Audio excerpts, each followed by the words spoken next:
Yo, yo, yo, what's going on Xbox and YouTube? Now, today I want to talk about Battlefield 1. Mainly because after watching the trailer a few times after they released the trailer and thinking about it a few days, and after a few bits of information have been released such as the free DLC that will be within Battlefield 1, which, by the way, I really do think is a great idea. Free DLC is one of the best things to add to any game, but when you add a DLC to a game that is not free, that adds maps, weapons, and customization and things along those lines, it tends to split the community up. So making maps and weapons and all of that kind of stuff free makes the DLC actually better, and the game overall lasts longer, and the playability lasts longer. But the one thing that I cannot shake, and the feeling that I cannot shake, is that Battlefield 1, I have this terrible feeling that Battlefield 1 is going to be very, very similar to Star Wars Battlefront.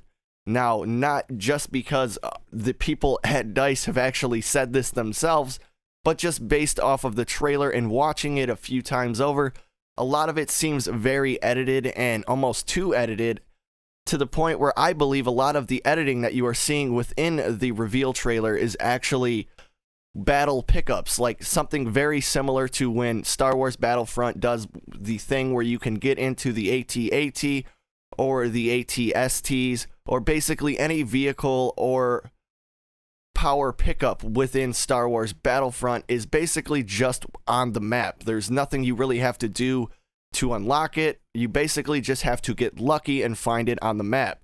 Now, we see guys in this trailer with flamethrowers, we see battleships, we see planes, we see plane gunners, tanks, the Zeppelin is in the trailer. But what if all of those things are just battle pickups and things that you can pick up on the map or find on the map? To me, that doesn't seem very fair. And it seems like games nowadays are heading down the road of basically less skill equals more rewards. Because back when I was younger, if you were good at a game, you got rewarded for it. But nowadays, it seems like you get rewarded simply for playing the game, which is kind of a good thing, I guess. But there's really no incentive to become really good at the game or learn the map when you basically don't have to try. And it seems like overall within the gaming industry, there has been a real dumbing down in video games. It seems in most games nowadays, I can only think of one or two off the top of my head, and the first one being Rainbow Six Siege, and the second one being somewhat of a Call of Duty. It depends on what Call of Duty you're talking about here. But I feel like a lot of the games are heading towards the mobile game app industry, where they basically will give you the whole game, which sounds good, because when you're reading about the brand new Battlefield and they say, oh, well, you'll be getting a free DLC if you pre-order, and all DLC will be free, and yada, yada, yada. But what they're not telling you is that the DLC format will be changed. Sure, you will be able to get the maps and the weapons and the customization for free, but more than likely they will be introducing and adding some form of microtransactions. Because if they're not getting the money from the DLC maps and they're going to be giving those away along with customization and weapons, well, the money is going to have to come from somewhere. So that normally means microtransactions, and what microtransactions mean is we're just going to basically ruin this game. Now, I'm not saying that's what's happening, I'm just saying I'm getting that vibe, because when they said the game is going to be similar to Star Wars Battlefront, and then when I look and watch the trailer for Battlefield 1, and I see Zeppelins, flamethrowers, guys with big-ass fucking machine guns, mortar cannons, flat cannons, tanks, battleships, planes, plane gunners, I really start to wonder, well, am I going to be able to use those in a traditional Battlefield sense? Or am I going to have to pick those up like Star Wars Battlefront from a random map battle pickup, which requires no skill at all? It just requires the luck of it popping up in front of you at the right time. I mean, take Star Wars Battlefront, for instance. I had so much fun playing that game, but I barely ever had to try in that game. I could literally just sit back, drink a beer, and have a good time all night. Well, I mean, that's a good thing, but I also would like to feel like I'm being challenged somewhat instead of going 50-20 every game and basically dominating everybody that I run into. I very rarely in Star Wars Battlefront have ever ran into somebody that I would consider a challenge, And most of the time, the gameplay plays very fast and it is tons of fun. But once again, there is no incentive to really do better. There's no incentive to learn the map. And everything that you get within the game that is really cool as far as a pickup, well, you don't have to earn those either. So, in my opinion, it just makes it really hard. Like, what do you even want to play for? And the idea of DLC being free is a good thing, but if you are going to make DLC free, you shouldn't change what the word DLC actually means. Of course, yes, DLC means downloadable content, which can be a very wide range of things, but when people think of DLC, they think of new weapons, new maps, new skins, customization, things like that. Well, nowadays they are basically making everything a DLC, it seems, and they are cookie-cuttering games and deciding what should be DLC and what should be saved for the full game. And this is the part about the gaming industry that I find very unfair, because when I was younger, games were real. Halo 2 was real.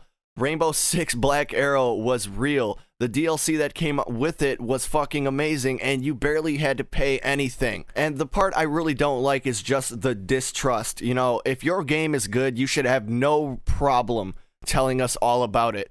If you don't plan on using microtransactions and somebody asks you about it, you should have no problem denying the fact that there will be microtransactions in your game. And the part that just really sickens me is that the gaming industry has taken what we known and loved throughout the years with the original Xbox, the PlayStation 2, and even up to the early years with the Xbox 360 and PlayStation 3, the very early years of those consoles. The gaming industry was awesome. They treated us with respect. They gave us what we wanted. They listened to the community. But nowadays, it seems like they are taking that trust and that respect that they have gained throughout the years from us as gamers and as a community, and basically flipping it on its head, and they're saying, fuck you all the way to the bank. And once they run out of trust and respect to use against us, well, I believe the industry will go back to giving us what we want again, and we'll have a nice 5 to 10 year window where things aren't going to shit. And then once the company has gained enough respect and loyalty from you again, well, you guys see what I'm saying here. And you can see the same parallel when it comes to consoles. I mean, if you look at the PlayStation 1 and the PlayStation 2, and the PlayStation 3, and the Xbox, and the Xbox 360, those build qualities were on point. The controllers were made beautifully. In fact, the Xbox 360 controller is still considered one of the best controllers ever made. So, now on to the next gen. When you look at once they have gotten our loyalty with the older consoles, well, now the newer consoles sound like jet engines. My Xbox One literally feels like just a giant brick of plastic. It feels like if I dropped it, it would fall into several pieces. The controller feels the same exact way. The build quality is fucking terrible. Everything is pushed to China, so they're making tons of money off of that already. And on top of it, the build quality sucks. So you're making tons of money by having it produced in China, and you have the balls to actually make the product shitty and out of shit materials and all that kind of stuff. And I'm not going to go on a rant about consoles, but all I'm saying is you can see the parallel between games going down the drain and consoles going down the drain. But with that being said, guys, I really do hope they do not introduce some form of crazy microtransactions within Battlefield 1. And I really do hope they don't do the same thing that they did in Battlefront with the battle pickups, because it just takes all of the skill away from the game, therefore taking away all of the fun. Well, for me. But if I've opened your guys' perspective and thoughts about Battlefield 1, please remember to like, subscribe, and comment. And if you guys have any thoughts about this game at all, I would really like to know. Or any theories or anything along those lines, I would really like to know. But with that being said, I will see you guys on the next one. Peace.